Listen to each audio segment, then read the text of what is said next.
Friends, welcome to Ratna smart kitchen. ఎలా ఉన్నారు friends? బాగున్నారా?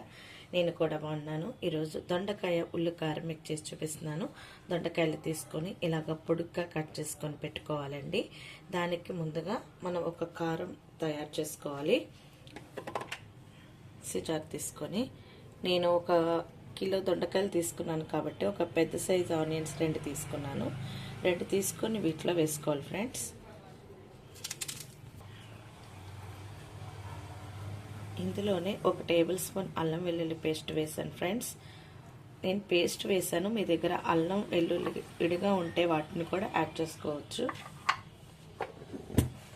తర్వాత ఒక టేబుల్ స్పూన్ ధనియాల పౌడర్, ఒక టేబుల్ స్పూన్ వరకు సాల్ట్, 2 టేబుల్ స్పూన్ వరకు వేసానండి. అందులోకి సరిపడినంత వేస్తున్నాను. ఒక టేబుల్ స్పూన్ వరకు కారం, ఒక పెద్ద టేబుల్ స్పూన్ చూడండి. కారం ఇంకా ఎక్కువ తినేవాళ్ళు అయితే ఇంకొక హాఫ్ వరకు వేసుకోవచ్చు. ఇలా వేసుకొని మెత్తగా పేస్ట్ చేసుకొని పక్కన పెట్టుకోవాలి. చూడండి ఫ్రెండ్స్, ఒక వెడల్పాటి బాండి పెట్టుకొని అందులో ఆయిల్ వేసుకోవాలి. ఈ కర్రీకి కొంచెం ఆయిల్ ఎక్కువగానే పడుతుంది. నేను 1 కిలో దొండకాయ కాబట్టి నేను ఆయిల్ వేసుకున్నాను. దానికి సరిపడినంత ఆయిల్ వేసుకున్నాను. ఆయిల్ హీట్ ఎక్కిన తర్వాత మనం ముందుగా కట్ చేసి పెట్టుకున్న దొండకాయలు వేసుకొని దూరగా వేయించుకోవాలి. చూడండి, వీటన్నిటిని ఇలా బాగా కలుపుకుంటూ మనం కొంచెం గోధుమ రంగు వచ్చేంత వరకు వేయించుకుంటే బాగుంటుంది. ఇది పప్పుచారులోకి కానీ చారులోకి కానీ చాలా బాగుంటుంది ఫ్రెండ్స్. మేము ఆల్రెడీ చారు పెట్టుకుంటున్నాము. చారులోకి సైడ్ డిష్గా సూపర్ ఉంటుంది. చూడండి ఫ్రెండ్స్, ఇలా వేయించుకోవాలి. దొండకాయలు మెత్తబడ్డాయి చూసారా? మధ్య మధ్యలో మనం కలుపుకుంటూ ఉండాలి. వేగుతాయి కదా అని మూత పెట్టుకొని వదిలేయకూడదు ఫ్రెండ్స్.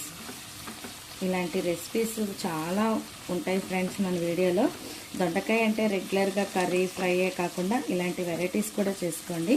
మరి ఇలాంటి రెసిపీస్ కావాలంటే మన ఛానల్ని సబ్స్క్రైబ్ చేసుకోండి, లైక్ చేయండి, షేర్ చేయండి, పక్కనున్న బెల్ ఐకాన్ని క్లిక్ చేయండి ఫ్రెండ్స్. ఇప్పటి వరకు మూత పెట్టుకొని వేయించుకున్నాం కదా, ఇంకొక 5 నిమిషాలు వితౌట్ లిడ్ అంటే మూత తీసేసి వాటిని వేయించుకుంటే ఇవి ఎర్ర రంగులోకి వస్తాయి ఫ్రెండ్స్. అలా వేయించుకుందాం.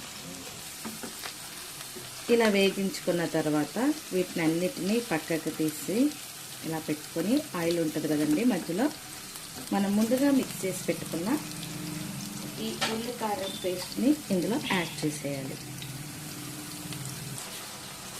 ఈ పేస్ట్ని ఇలా వేసుకొని మా పేస్ట్ మొత్తం ఇలా దొండకాయలకి పట్టేలాగా మొత్తం కలుపుకొని దీంట్లో ఉన్న పచ్చివాసన పోయేంత వరకు మనం మగ్గించుకుంటే దొండకాయ ఉల్లికారం రెడీ అయిపోయినట్లే ఫ్రెండ్స్.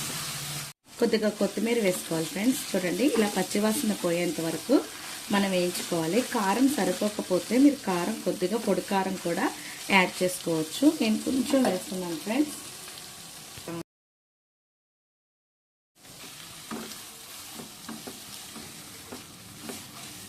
ఇలా కారం వేసాం కదా, మళ్ళీ ఒక 5 నిమిషాల వరకు మీడియం ఫ్లేమ్లోనే మగ్గించుకోవాలండి. ఇలా మీడియం ఫ్లేమ్లోనే ఉల్లికారం వేసిన తర్వాత మనం మీడియం ఫ్లేమ్ పెట్టుకొని మగ్గించుకుంటేనే ఈ కర్రీ రుచిగా వస్తుంది.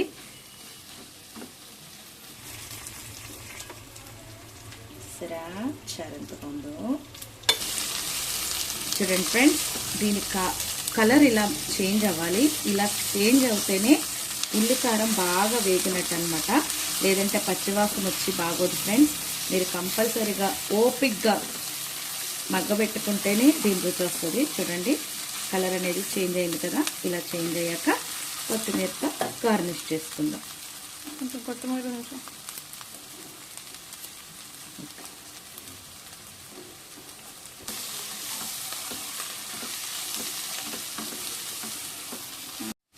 అంతే ఫ్రెండ్స్. స్టవ్ ఆఫ్ చేసేసుకొని సర్వింగ్ బౌల్లోకి సర్వ్ చేసుకొని వేడి వేడి అన్నంలోకి తిన్నారంటే రుచిగా ఉంటుంది. మరి మీరు కూడా ట్రై చేసి ఎలా వచ్చిందో నాకు కామెంట్ సెక్షన్లో తెలియచేయండి ఫ్రెండ్స్.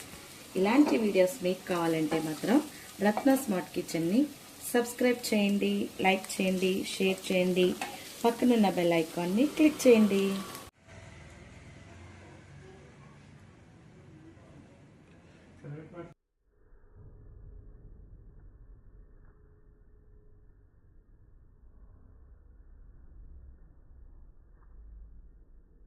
ఫ్రెండ్స్ ఎంత కలర్ఫుల్గా ఉందో.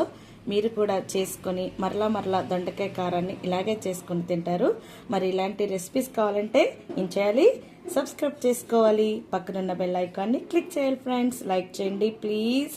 మరొక మంచి వీడియోతో మీ ముందుకు వస్తాను. అంతవరకు బాయ్.